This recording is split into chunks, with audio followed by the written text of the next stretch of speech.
നമസ്കാരം. തന്റെ അഭിപ്രായങ്ങൾ ഭയമില്ലാതെ തുറന്നു പറഞ്ഞതുകൊണ്ട് മാത്രം വിവാദത്തിലായിട്ടുണ്ട് celebrity makeup artist Renju Renjimar. കേരളത്തിലെ സെലിബ്രിറ്റി മേക്കപ്പ് രംഗത്ത് തന്റേതായ സ്ഥാനം കൈവരിച്ച രഞ്ജുവിനെ പക്ഷേ അടുത്ത കാലത്ത് മലയാള സിനിമാ രംഗത്ത് കാണാറില്ല എന്നുള്ളത് മറ്റൊരു കാര്യം തന്നെയാണ്. ഒരു കാലത്ത് കേരളത്തിലെ ഏറ്റവും തിരക്കേറിയ സെലിബ്രിറ്റി മേക്കപ്പ് ആർട്ടിസ്റ്റ് തന്നെയായിരുന്നു രഞ്ജു. എന്നാൽ പിന്നീട് അവസരങ്ങൾ കുറഞ്ഞത് വലിയ ചർച്ചയായി. അടുത്തിടെ നൽകിയ അഭിമുഖങ്ങളിൽ ഇതിന്റെ കാരണത്തെക്കുറിച്ചാണ് രഞ്ജു സംസാരിച്ചത്.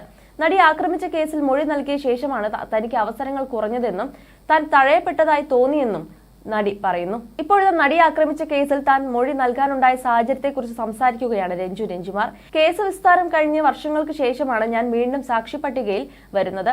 അതിന് കാരണമുണ്ടെന്ന് രഞ്ജു പറയുന്നുണ്ട്. ഞാനും മറ്റൊരു നടിയും തമ്മിലുള്ള ഫോൺ സംഭാഷണം പോലീസുകാർക്ക് കിട്ടി. ഇവരുടെ ഫോൺ ടാപ്പ് ചെയ്തതാണോ പിടിച്ചു വാങ്ങിയപ്പോൾ കിട്ടിയതാണോ എന്നറിയില്ല. ഞാനപ്പോൾ ഹൈദരാബാദിൽ ഒരു സിനിമയുടെ ലൊക്കേഷനിലായിരുന്നു. എന്നെ തുടരെ വിളിക്കുന്നുണ്ട്, ഒന്ന് കാണണമെന്ന് പറഞ്ഞു. നാട്ടിലെത്തി കുറെ നാളുകൾക്ക് ശേഷമാണ് ആലുവ പോലീസ് ക്വാർട്ടേഴ്സിൽ വരണമെന്ന് പറയുന്നത്. അവിടെ ചെന്നപ്പോൾ അവർ എനിക്ക് ഈ വോയിസ് മെസ്സേജ് കേൾപ്പിച്ചു തന്നു. ഇത് നിങ്ങളാണോ എന്ന് ചോദിച്ചു. അതേ എന്ന് ഞാൻ. വേറൊരു വോയിസ് കേൾപ്പിച്ച് ഇത് ആ നടിയാണോ എന്ന് ചോദിച്ചു. അതേ എന്ന് ഞാൻ പറഞ്ഞു. എന്താണ് സംഭവം എന്ന് ചോദിച്ചപ്പോൾ ഞാൻ കാര്യം പറഞ്ഞു. ആ നടിയുടെ അച്ഛൻ മരിച്ച ദിവസം നടന്ന സംഭാഷണമാണ്. 2013 നടന്ന അമ്മ ഷോയിൽ എന്താണ് സംഭവിച്ചതെന്ന് ചോദിച്ചു.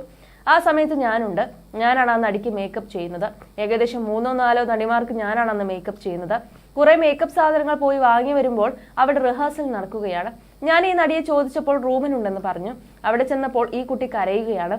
കരഞ്ഞതിന്റെ കാരണം ചോദിച്ചപ്പോൾ മറ്റുള്ള നടിമാരാണ് ഇക്കാര്യം പറഞ്ഞത്.